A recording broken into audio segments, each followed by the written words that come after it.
Welcome to Seek Reality with Roberta Grimes. Joyous conversations about what the afterlife evidence and modern science combine to tell us is true about our one reality. You have nothing to fear. You are eternal and you are perfectly loved. Knowing the truth changes everything. Now, here's Roberta. Welcome to Seek Reality. I'm Roberta Grimes, and I'm so happy you're with us today. Oh, my dear ones, as some of our guests have shared with us recently even, there is no loss, I think, quite so heartbreaking as the loss of a child. And our guest today, Kim Hodous, has lost 2 children.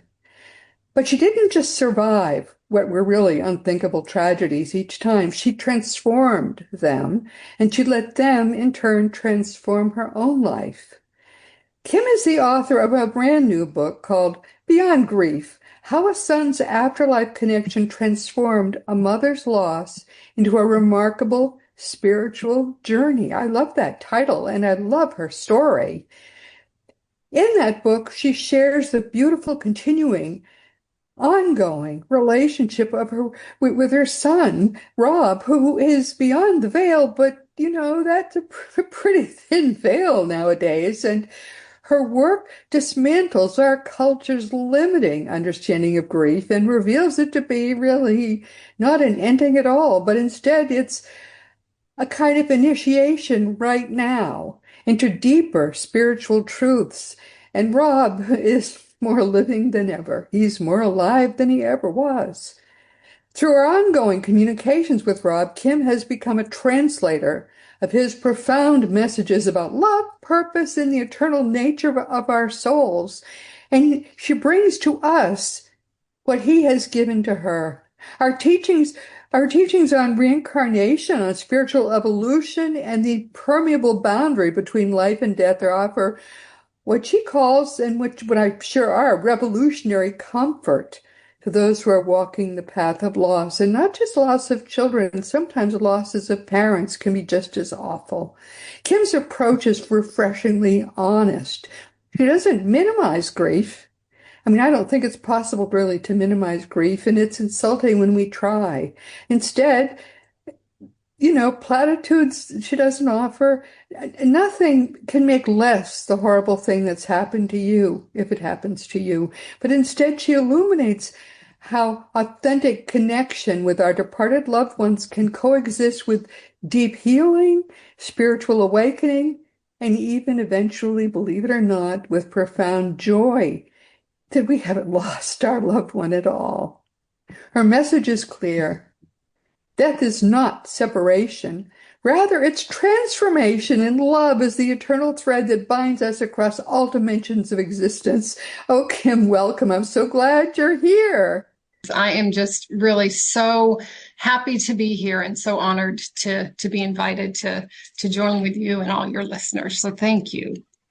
Well, I just think the kind of story you have to tell is so comforting to so many people, because I've had a long practice of law, and I've always practiced for business owners, and I've got to tell you, there are some people for whom the loss of a child is a life sentence. There was one family, I walked into their living room because I visit with the owners of the businesses, and right in the middle of their living room was this gigantic portrait of a young woman.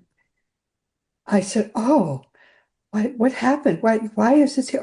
Oh, we lost our daughter." Well, it came out she had died 20 years ago, and her portrait was still the only major painting in that room, and it was standing on a tripod in the middle of that living room. And they had 3 other children. Now, I'm sorry. I can't begin to tell you that I just think that is profoundly unhealthy. I really do. But what can you say? What can you say? So knowing how you have used this wonderful opportunity, which your son has given you, to grow spiritually and really you have 2 surviving children, right? I had five children altogether. So, Oh, so you have three more children. right. So I've got two in spirit and two still Yeah. walking the planet. Yeah. I mean, to me, think of how awful this is. They had other children, but they still had this tw tw 2 decades later, they still had this big portrait in the middle of their living room. Yeah. But what you have done instead is to give all of us, and your children too, this opportunity to live in the joy of knowing that life is eternal. And that is the most beautiful gift you can give to anybody, to all of us today, but also to your own children. What a beautiful Yeah. thing. Yeah. Thank you. So I'm Yes. eager to hear your story. I know a little bit about it, of course, Yeah. but your daughter died when she was 2 of leukemia. Correct. Yeah. Yeah. And I was just 30 years old. So I was obviously in a very different place than I was 30 years later when Rob died. I had four children in 4 years. So when Chelsea died, I still had three kids under the age of 5. Yeah, So I wasn't, and didn't have the life experience and the capacity, that's right. that I do today. The beautiful thing is that Rob has explained and laid it all out to me. And my book is a lot of, when Rob and I first started communicating, it was merely him, consoling me, explaining that this was no accident, that everything was perfect, that it came down the way it was supposed to. And he explained how he, Chelsea, and I all, agreed to this before we incarnated. And then after he had shared a lot of personal messages. People understand that. Okay. It was not an accident. No, he died of a drug overdose. He was 29, I think. Correct. Yeah. He died of a fentanyl overdose. And he got in touch with you. Mm-hmm. How did that happen? Well, so one of my very good friends is a gifted psychic. Luckily. She doesn't do it professionally, but she is known since she was 4. And it was never personal for me because I never, I knew she had that gift, but it just wasn't part of our friendship. And Rob also had a pest control business. He was a tennis pro. He had a pest control business and he sprayed her house. So she knew Rob very well. So after Rob died, he immediately went to her and started talking to her. And some days she would call me twice in one day and go, Kim, I'm so sorry to bother you. And I'm like, every time I would see her number, I don't care what bother me. Yes. She's like, do you mind if I share another message? I'm like, no, please. And so she kept giving me these messages. And one day I was kind of having a little pity party for myself. And I said, Eve, I so appreciate this, but I'm just kind of pissed that you keep getting to talk to him and I don't. I want to talk to him direct. I don't want to have to go through you. And she said, open your computer tomorrow morning and he'll be there. Well, I have meditated. I'm not a great meditator. I have a love-hate relationship with it, but for at least 30 years, I dabble in it. And I journal. And so I thought instead of journaling, so I got my coffee, I had my seat, I kind of did my little meditation. I opened my computer and I typed, Rob, Eve said, if I opened my computer, you would be here.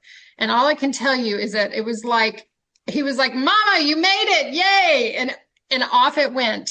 And I sat there for like 4 hours that morning because I didn't know if it was one and done. I didn't know if this was it. Yeah. So I didn't get up to go pee. I didn't get up to get more coffee. I just sat right there until, I had asked every question I could think of. And I knew it was time. I knew he was done. I was done. And then, of course, the next morning got up just as excited and there he was. And the next morning he was there for like 5 minutes. And then we just found our rhythm. Isn't that beautiful?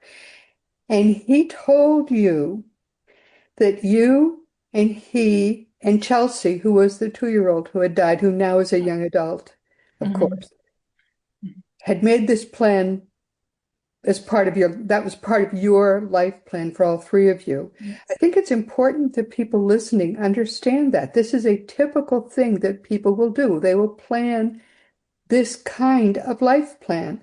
Now, you have a sort of public life. You're a speaker, and Yes. you do public things. So you're able to get the word to a lot of people that this is the kind of thing that people plan. And also, hey, my son has graduated early. He had planned this exit point and planned he was going to leave now. He didn't die early. He died Yep. right on time. He Absolutely. told you that. Absolutely. See, Yes. listen, everyone, this is how this stuff works. Yeah. There was no tragedy here at all. Yeah. This is how it works. Oh, how beautiful. Thank you so much for Yeah. sharing that. There are so many hearts that are lifting just hearing that message. Yeah, he explained to me very early on that I had to experience Chelsea's death 30 years ago because I work with mamas now in grief and helping them learn to connect with their children on the other side. And he said, in dealing with those mamas, I recognized myself 30 years ago. And he said, Mom, you didn't know it then, but this all got put in place 30 years ago because you had to experience that with Chelsea to know that you can get over it. I remember I was 30 years old. My daughter had died. And I remember somebody saying to me, well, you'll never get over it. And I remember thinking, well, to hell with that. I'm The hell with 30. Like, that. I got a long Exactly. runway. Like, I I got to get over have this. a life to live. And Chelsea wouldn't want me to sit with a picture, a bright big picture in the middle of the living room that I have to step around every single day of Yes. my life. No. Yeah. Yeah. I feel I have honored her. Well, I feel I've honored her. And for me, what is a much more productive way, which that was that Oh, I've yeah. always been a happy person. But when Chelsea died, I mean, obviously I was just devastated. I was crushed. I was gutted. And Grief in is part a of my, good and honorable thing. yeah, It's a gift that you give to the person you have lost. I'm so sorry that I've lost you, but I know you're in a much happier place, and I know it yeah. was a planned exit, even if you were only two. Oh, it was definitely a planned exit. Her role was just as significant at Rob's, and she really put all of this in motion. And, it was her death that made me start to research happiness. It was like, I was devastated. It's like, how do you find happiness again after a loss like this? And that changed my whole career. I had been a school teacher, and all of a sudden I decided I was going to stay at home and I was going to build a business and I was going to and then I started talking and people were like, you're successful, you're happy after this big loss. How do you do it? And so it changed my whole career to becoming a Yeah. motivational speaker. And then, Mothers and help mothers to find their joy again. yes, yeah, And so yeah, that's how this works, everybody. It's all meant to be part of our great joy. We are meant to give this to other people as joy. Yes. yeah. And I think I love standing as a beacon for those mothers who are still so deep in grief, and anybody, as you say, it's not just losing a child. But to know, like I am such a happy person and I love my life. And yes, I've had these two tragedies and they are part of my story, but they are not my whole story. Yes, yes, exactly right. Yeah. Exactly right. When Rob was about 15, he started saying this was when YouTubers were coming out. You'd see these 18-year-olds buying Maseratis because they had some YouTube channel that blew up. And Rob started saying, well, I'm going to retire by the time I'm 30. I'm going to retire by the time I'm 30. And, we just go, great. Hope you'll have enough to take care of us too, All right. That would be wonderful. And Yes. yeah, but I bet I heard him say 500 times, 1,000 times, I'm going to retire by the time I'm 30. He died the month before he turned 30. Yeah, well, he did retire. He Yeah. did. And he knew, I obviously not on a conscious level, these Very soul contracts often we often they don't know. remember. Yeah. Yeah. But Yeah. on some level, he knew, so, and I love that. To me, that's just, again, more affirmation. And I talk to so many moms and they're like, well, this happened or I got this sign, but I don't know if it was them. I'm like, yes, it is them. It It is was, them. of It is course. them. Of Yeah. course. Yeah. Yeah.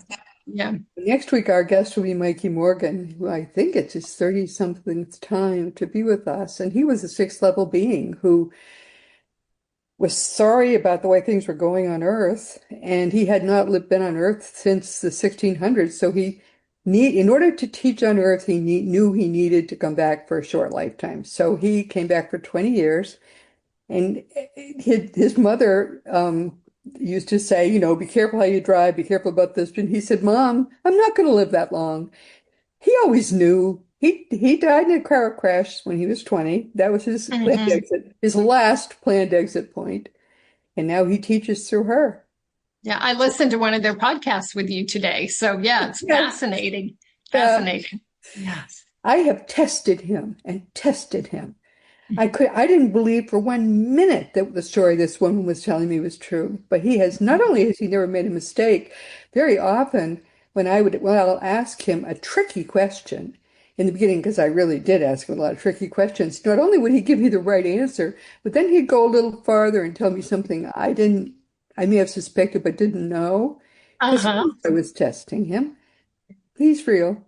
He's Yeah, definitely yeah. real. Well, I know. And it's funny because you say because I'm a motivational speaker, I have the opportunity to share this with so many people. I mean, I've spoken for corporations like Walmart and Toyota, but I speak on happiness, not this. And Oh yeah. it just brings, I am starting to come out of my shell because it's sometimes for me challenging to share this. I just started once the book came out. Because I share about Rob in my talk, because one of the things that I teach about happiness is gratitude. And, It's every the research basis study is of going to show, happiness. yeah, Yeah. for genuine happiness, you have to have gratitude. And so I talk about Rob and Chelsea and how I still have gratitude. I have gratitude for their lives. I have gratitude for the 2 years with Chelsea, for the 29 with Rob. And I now hold up his book and share this experience. So I'm starting to put it out there more publicly, but it's been part of my inner work to do, because it started as, such an intimate conversation with my son. And Right. right after he died, and I would tell people, even my family, they'd kind of like, go, oh, well, today Rob said, and they just kind of look at me like, oh, mom's gone off the deep end. And so now they're realizing, okay, mom wasn't going off the deep end. Rob really was there. So, Yeah. Yeah. No, that's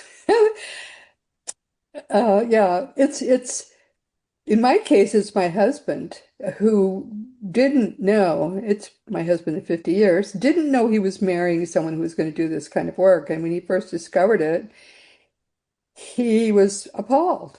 And he would say to me, "Oh, okay, you do know you're going to hell, don't you?" And we've made a lot of progress in the yes. time since. But yeah, it's hard for some people to accept all of this. It really is. It can be very difficult. Um, but that's okay. I think that the kind of thing you are teaching, this combination of happiness and how to understand what's really going on and how to overcome grief, that's a powerful, powerful package you're teaching to people. I mean, Sometimes, it's truth. I mean, you are teaching people truth, which our culture cannot teach, and it cannot teach because science is such a dead religion, which is what it is. It's a religion because in the very early part of the 20th century, mainstream science adopted materialism as what they called then the fundamental scientific dogma. Believe it or not, if you look back 100 plus years ago, you can find those words in print. The fundamental scientific dogma is materialism. Anything with a dogma is a religion. So it's the religion of, atheism, basically. That's what science is. And it is that to this day. So what you are doing is you are countering in our culture this whole downer of a religion that has permeated the culture. So you are doing God's work, my dear. You are truly doing God's work. It's beautiful to see. I I know sometimes I wonder why I raised my hand for all this lifetime, but Rob has assured me I did, and I agreed to it all before we incarnated together. And You when did. yeah, it was funny because so we had been communicating for almost a year, and he had told me at that point, 7, 8 months in, it went from just personal messages to me because that, that first 7, 8 months was just when I went intense into my healing. And then he started to making more of a general, lessons, because a lot of this book, there's a lot in here about grief, and I get so many beautiful comments from mamas about grief, but it's also life lessons about how we just live more richly and deeply and authentically. And we'd been communicating for about a year, and he came to me in a dream. I have only ever had this happen this one time. I don't know what to call it except a waking dream. It was like he and I were together. Beautiful. And so in this dream, he came to me and he said, Mom, I am going to give you a system. I'm meeting all these souls over here who want to communicate with their mamas the way we are, especially when you die. Rob wasn't married. He didn't have kids. That's the thing they desperately want to do. They want to give reassurance to their grieving families. They really are okay. Yes, yes. And he said, I'm meeting all these souls who want to talk to their moms. And he said, so I'm going to give you a system to teach them how to connect. Great. And I said, oh, no, son. I'm like, you have done enough. You have already turned my world upside down. I'm not going to go out and teach a class again. I said no. Yes. I said no. Because I speak in associations and corporations. I'm like, I am not going to be the one who raises their hand and goes, oh yeah, I can help you talk to your dead kid. And he's like, yeah, Mom, you are going to do that. Yeah, you are.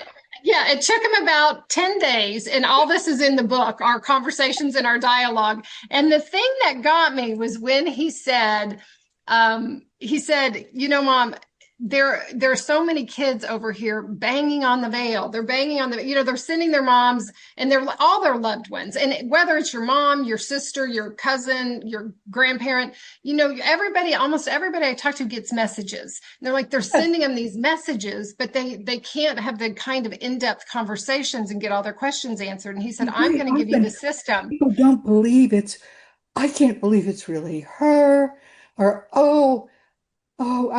yeah, that is her favorite color that I keep seeing every day over and over and over again. And yeah, I keep seeing license plates with his name on them. They show me, they tell me about all these great signs they're getting, but I can't really believe that. And I want to bop them over the head with my computer. They're poor kids. They're so good. They're trying so hard. Yeah.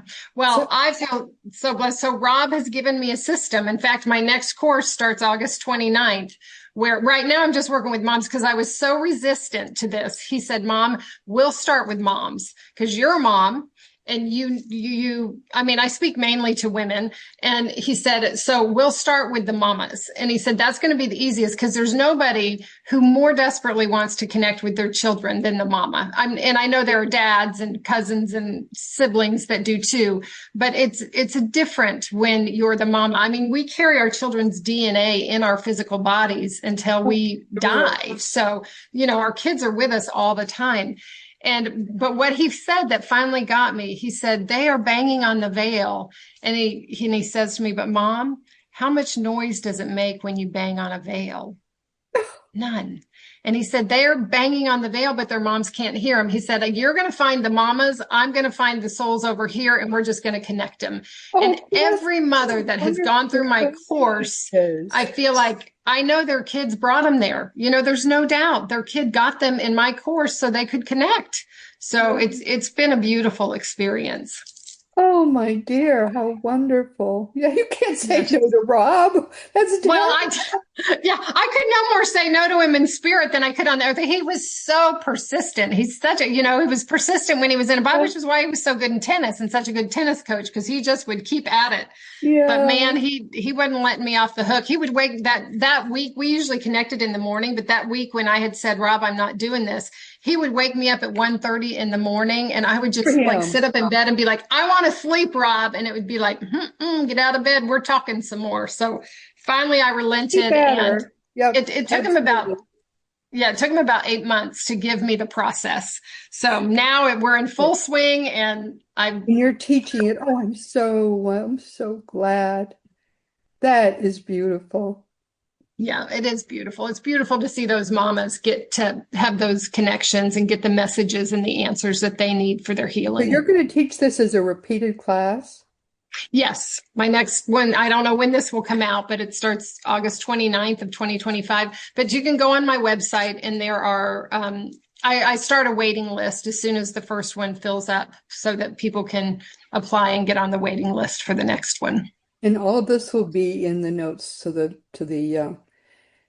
this program. Oh my goodness, this is Perfect. wonderful. Yeah, no, this is what you were meant to do, and there's so much need for it too. It's just so important.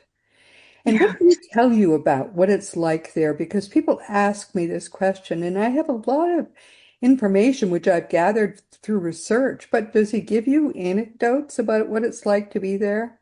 He's happy to be there, right? I mean, Oh my gosh, bliss. Just, I mean, such bliss. And just he can twirl and float and fly, and he can be in one place in one instance and another place in another instance. I mean, that's he one can of the be, great things they tell us. Yes. yeah, yeah.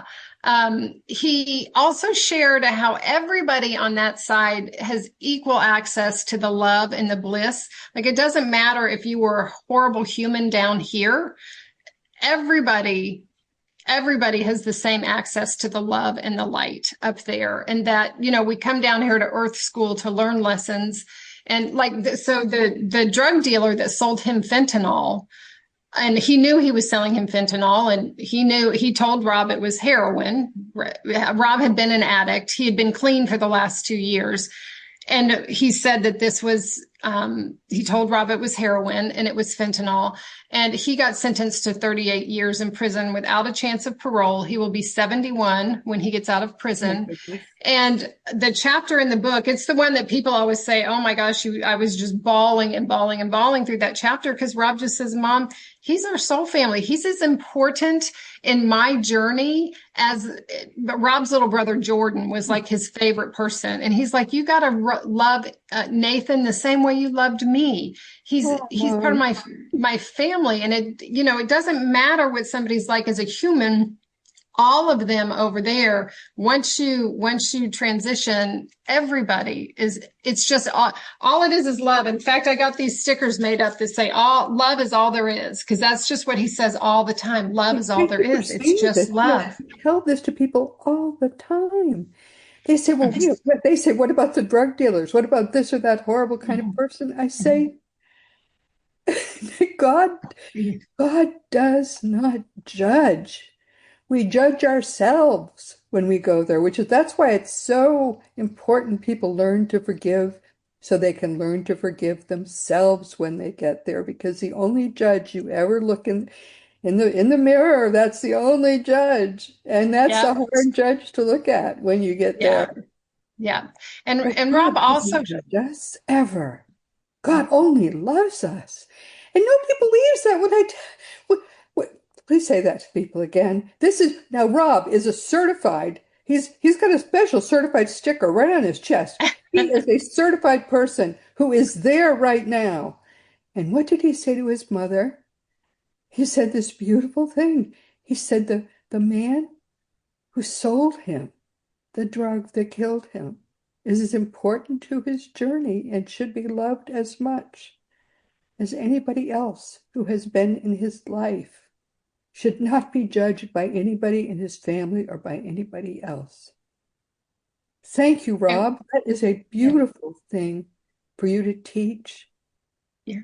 And Wow. he really shares too how often the people that raise their hands to play our tormentors in this lifetime are doing it out of love. They raise their hands before we incarnate.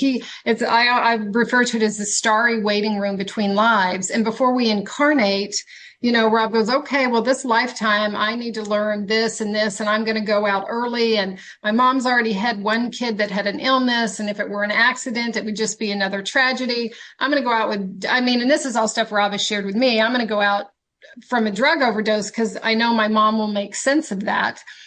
And I do. Now I take my speaking skills. I have spoken in sober living houses, jails, to police departments. I want to spread the word. And so he said, Ethan raised his hand and said, I'll be the drug dealer. I'll be the one that sells him those drugs. And this young man had a horrible life. He was addicted to meth by the time he was 12. He was abused repeatedly by his mother's revolving door boyfriends.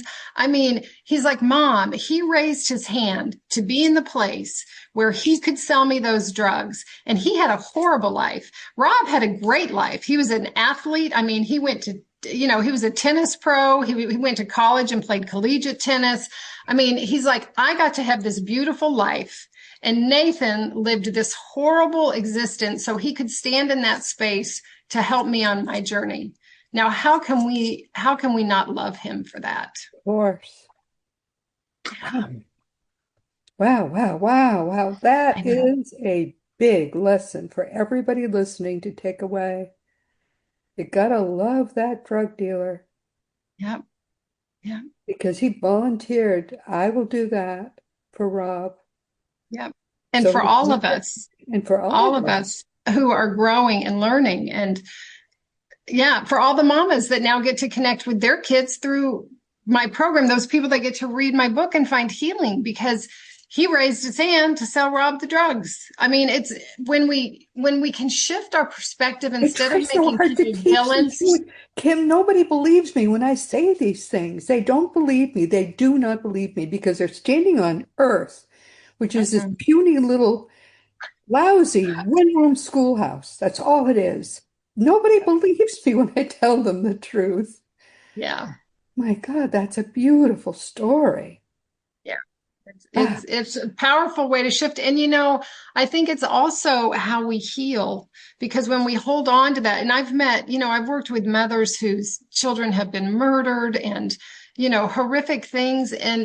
But when that's what we hold on to, we suffer. We suffer. Absolutely. Not the person that perpetuated the crime. We're the ones that suffer. And I remember when Chelsea died. I just remember thinking when they said, oh, you'll never get over it. And I just remember thinking, if life will never be the same, which after losing a child, life will never be the same, then I only have two choices. But right. Life can get better or life can get worse. And I thought, I am not going to let life get worse for Chelsea having been here. So I am going to do everything in my power to make this world a better place. Let life get worse because Chelsea was here. That's another beautiful thing. Every time you open your mouth, you say something fantastic. Oh, you're precious. Thank you. That's another beautiful thing. Honor your child's life by learning and by making your own life better, and then by teaching those lessons to the world. That is just such a beautiful idea. Yes, yes, yes, yes, of course. And think of all the people that we now think are terrible. We take it upon ourselves to judge. Yeah. All these horrible people who have done horrible things, but who instead, in the life planning that went on ahead before everyone was born, they raised their hands and said, I'm going to do that hard thing for you to help you with your lesson. And they became, what was his name? His name's Ethan, but in the book I say Nathan. So, yeah. They became the Nathan. Mm-hmm. Yeah. Wow. And lived a really hard existence. And I know that, so I always want to be sensitive to people. In fact, my editor, when she read that chapter, she's just like, Kim, I don't think we can leave that in there. Yeah, she said, I think, pardon? Yeah, you do have to leave that in there. Yeah. Yeah. And that's what I said. I said, that may have been the most important thing you left in there because there are a lot of great, I get to see them, so I can tell you there are a lot of very good books that are not that different from yours about parents triumphing over grief and then teaching. Mm. There are very few chapters that tell that truth, and that is a truth that has to be understood now. People have to begin to understand that it's not up to them to judge the Nathans at all. Those Nathans gave a powerful gift. And our culture doesn't understand that. We come from a culture that wants to blame and wants to project. And when we can get into the divine flow and the divine rhythm, and again, my career for 20 years has been focused on happiness.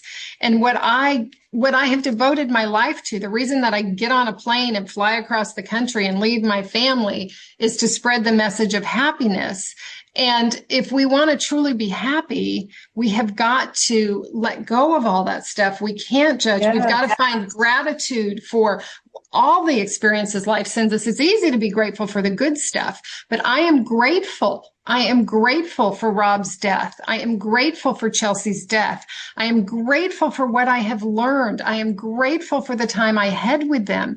We have to put our focus on that. Now, the 6-7 months after Rob died, I say I was in the belly of the whale. I mean, I went deep. Yeah. I did my work. I connected with Rob. I did grief recovery. I actually That's the a grief hard recovery part. with It's a very hard time.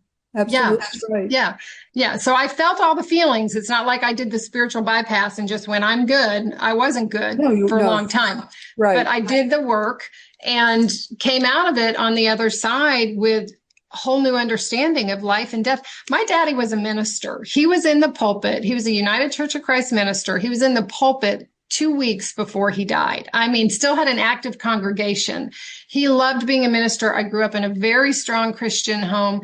I am the last person who would have ever thought I would be talking to my child from the other side. This, and I've had to reconcile that. I've had to reconcile that this does not go against my beliefs or against what I was taught. It doesn't go against it. It just opens it, expands it. It's like, I realize now my concept, the God is so big. The God I believe in is so big. Of course, so God, big. it's okay with God for us to talk because God is nothing but love unbounded.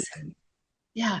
Yeah. And I think 100 years from now, when everybody is communicating with people on the other side, I mean, they'll listen back at this and think, oh, that poor girl thought that was odd to be talking to somebody. Now it's like, of course, everybody knows you can do that. Yeah, they'll be talking right at the funeral. Yeah, it's going to be, they're going to ask the person who just so recently died, would you like to come up and say a few words? Yeah. Rob was so present. Now, I wasn't communicating with him yet at the funeral, but my friend Eve, who was communicating with him, gave me a 10-page lowdown on everything Rob was saying. Some of that's in the book about what he was saying at the funeral. She's like, he's getting in front of each of you and going, I'm right here. I'm right here. You don't need to be so sad. I'm right here. Oh, they do that. Oh, they do. They always, nearly always, they go to their own funerals. Yes. Mm-hmm. As long as they were not very damaged before they transitioned by illness or something that really. Yeah. But wow, that is so. Yeah. Oh, I can't tell you how excited I am that people are hearing what you have to say because it's coming right from the source. Yeah. Well, you provide that opportunity, so thank you. Well, we'll have you back. We're going to have to keep talking. Yes, I'd love that. So that people can keep hearing this. This is what people have to hear. And yes, grief is great. Grief is something you have to go through. It's something that you process. And then it's something that you use as it's an impetus that yes, you can talk to and listen to the people that you love. And it's using that opportunity is a great thing.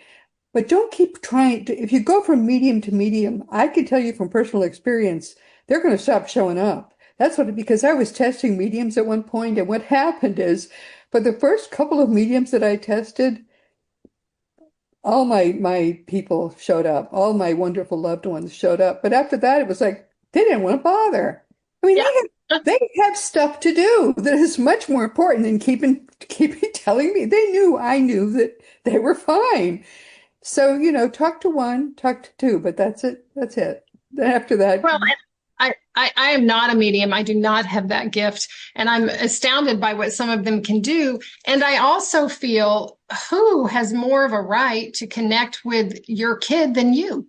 Like you. Yes. You are teaching people to just connect directly, which I think is terrific. I just think that's terrific. Yeah. That's great. Yeah.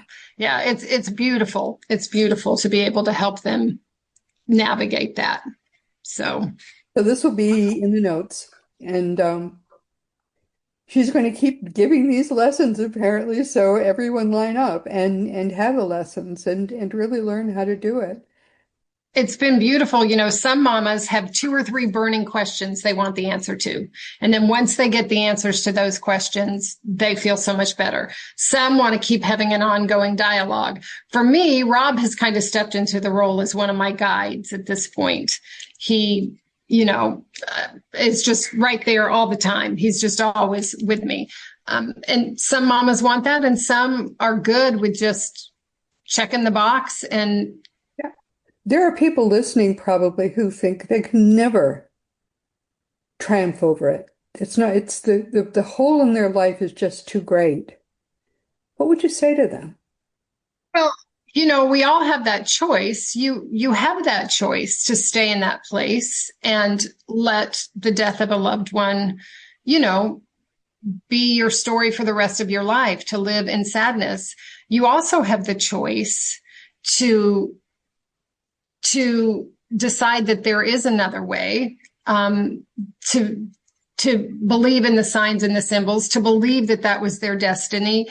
I know without a doubt, and it's funny, I remember this from when Chelsea was 2. I was in Walmart shopping, and I don't remember what I was looking for, but this woman came up and she said, "I'm so sorry, I couldn't make Chelsea's funeral. We lived in a small town."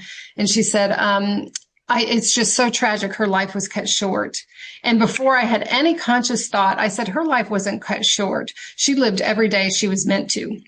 And I remember, I went home and I was like, well, where did that come from? So it was somewhere I had that knowing, but and Rob has affirmed it, and this book will affirm it for people. There are no accidents. Their life was perfect. It's what they agreed to before they incarnated. It was their soul contract. However they went out, they didn't go out a day too soon, and they didn't go out a day too late. And nobody is responsible. There's so many mamas with so much guilt, especially when a child dies of drugs or suicide, because they think, oh, they should have been able to do something. They should have done this. They should have done that. Yes. Okay. There's nothing you can do to stop somebody's soul destiny. And if you could, I hope you wouldn't, because that was what they chose before their incarnation. And when we can come to the place of knowing that our loved one's life was perfect and they are the one that died, not us. We're still here. So we still have work to do. We still have, joy to give and experiences to have. And that's why you're still here. And, That's right. and I will also say there's a chapter in here on grief, and Rob talks about how you have to feel the feelings. You have to feel it. There's great grief recovery out there. About 4 months, if we believed in accidents, Rob had been gone about 4 months when I asked a friend for a referral to her therapist. And when her therapist sent me an email, on the bottom, it said grief recovery specialist. And my friend was seeing her for anxiety. I'm like, what is this grief recovery specialist? And it's a body of work. It's a 7-week program. I'm like, how can you help somebody with grief in 7 weeks?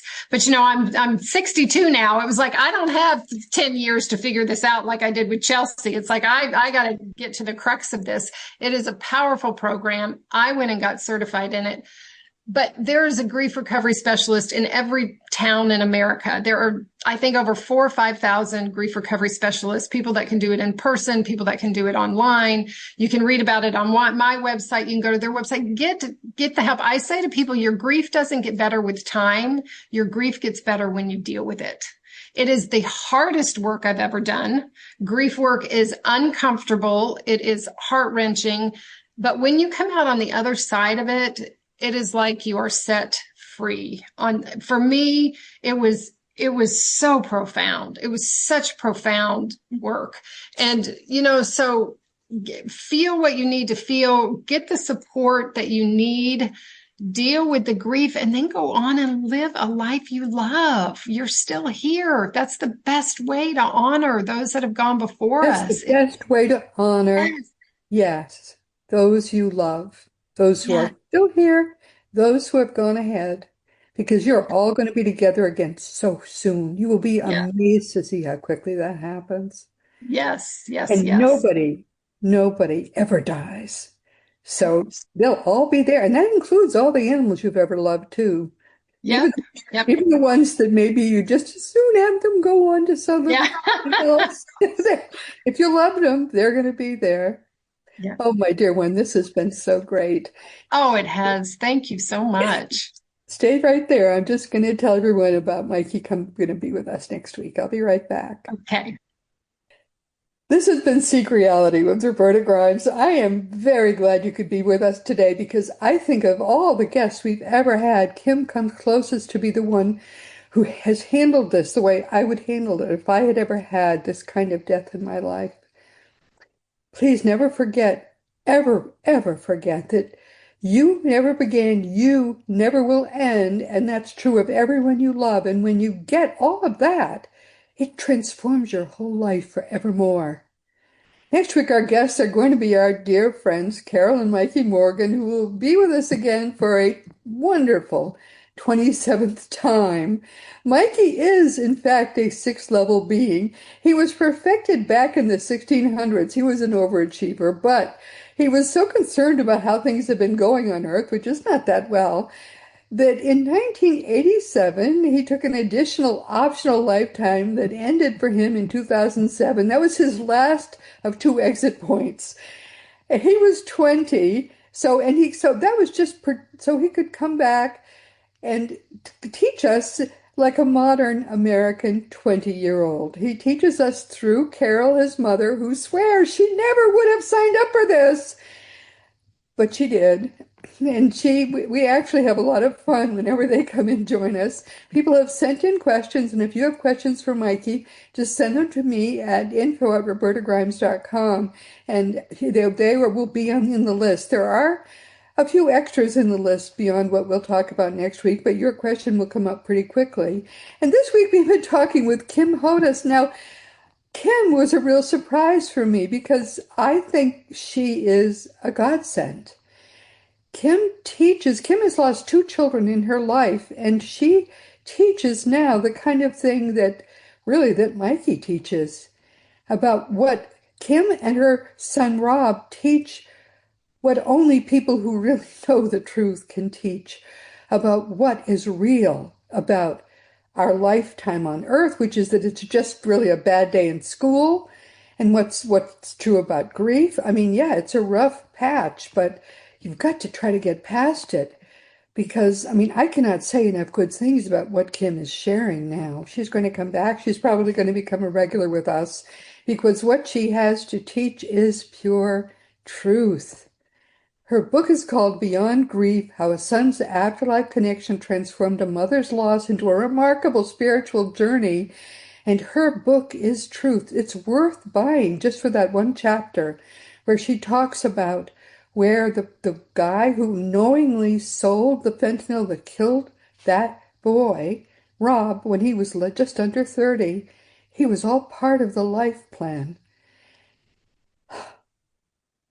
He was part of the life plan. He gave a gift to all of us. He's now going to be in prison till he's 71. And that's a gift he's giving to us too.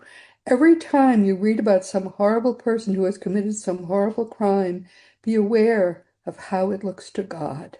And that's all we should care about. My darlings, please make the most of this coming week in our one reality, always knowing that you are a powerful, eternal being. But this is just Earth school. It's only a bad day in school.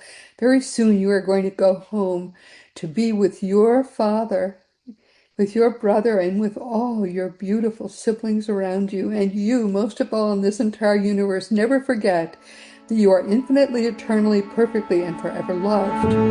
You've been listening to Seek Reality with Roberta Grimes.